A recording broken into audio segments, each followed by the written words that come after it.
Hey everyone, in this video, I will show you how to crop video in CapCut PC. If you find this video helpful, then please consider subscribing and liking the video. Okay, so let's dive in. Now, first of all, open CapCut.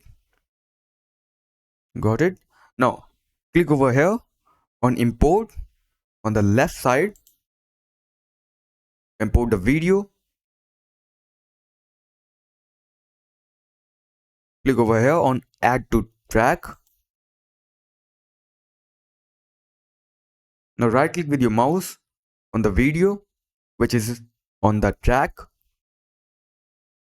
Now, you can see option over here. It is resize. Just click on it. Now adjust according to your desire.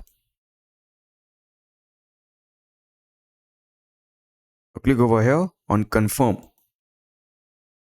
So that's it. That's how you can crop video in CapCut PC. Thanks for watching.